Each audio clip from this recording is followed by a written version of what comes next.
To by mě tedy zajímalo.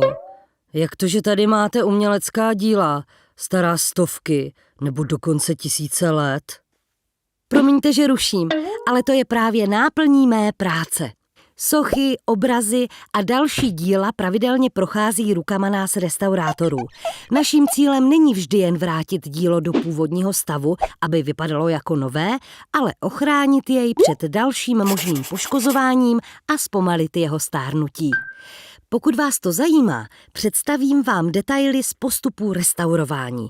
Budeme společně cestovat v čase a začneme v románském období. Sdruženými okny ze zbytků biskupského paláce při katedrále svatého Václava v Olomouci.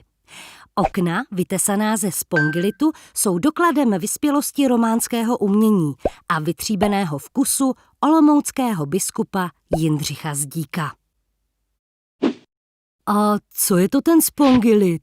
Spongilit je světlá hornina, která se velmi snadno opracovává. Vznikla z hlubokomořských usazenin a obsahuje i zbytky křemičitých schránek hub.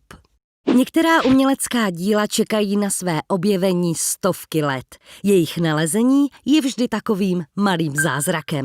Restaurování oken z 12. století proběhlo až ve století 20.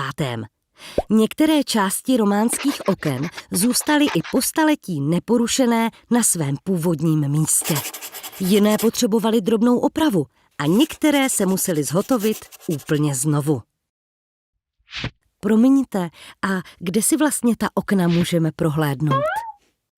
Na románská okna se můžete vydat do arcidiecézního muzea v Olomouci. Na jehož místě byl ve 14. století zavražděn poslední přemyslovec Václav III. A no to by stačilo, pane kolego. Čekají nás ještě další díla, například pieta ze sbírky kanovníka Křiváka. Křivákova pieta měla to štěstí, že další a další barevné vrstvy, které během staletí překrývaly její povrch, skvěle uchovaly nejstarší vrstvu barev.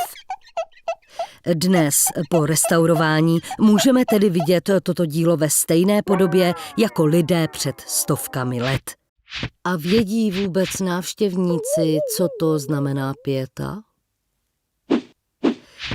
Pieta zobrazuje Pannu Marii s mrtvým tělem Ježíše.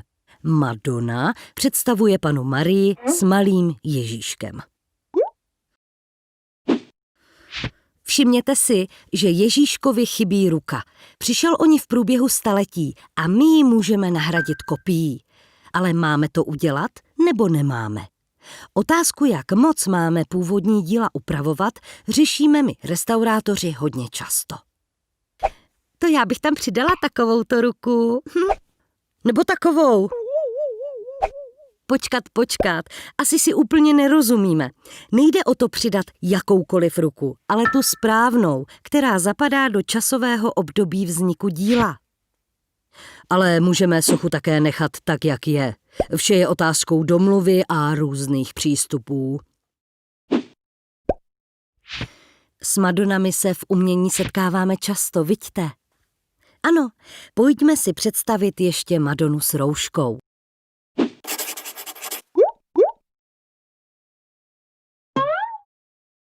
Při průzkumu rentgenem zjistíme některá poškození, ke kterým na obraze došlo. Rentgen nám může třeba prozradit, že malíř chtěl obraz původně namalovat trochu jinak. Já když maluji, tak také všechno 10krát změním, než jsem spokojený. Opustíme renesanci a svezeme se do baroka. Slavnostním barokním kočárem. Pozoruhodné, kolik různých materiálů bylo na takový kočár použito. Například dřevo, mosás, železo, kůže, hedvábný samet.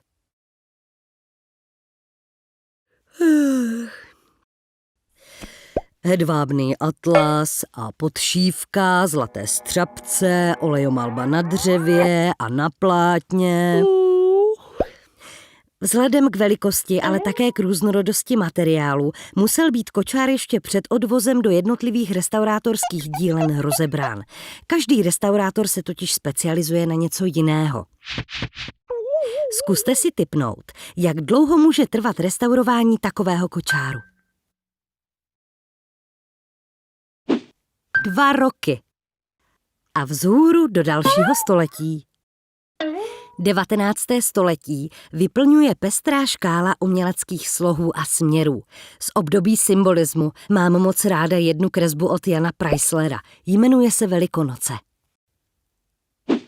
Symboly na obraze se nám snaží ukázat skryté významy. Například obrázek ovce či beránka nejčastěji znamená nevinnost a čistotu.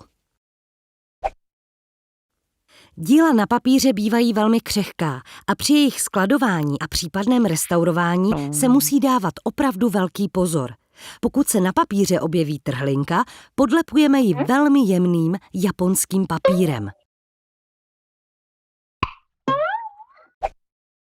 Doba jde díky digitálním technologiím a umělým materiálům stále dopředu. Jste také zvědaví, co restaurátorům ještě přinese za výzvy?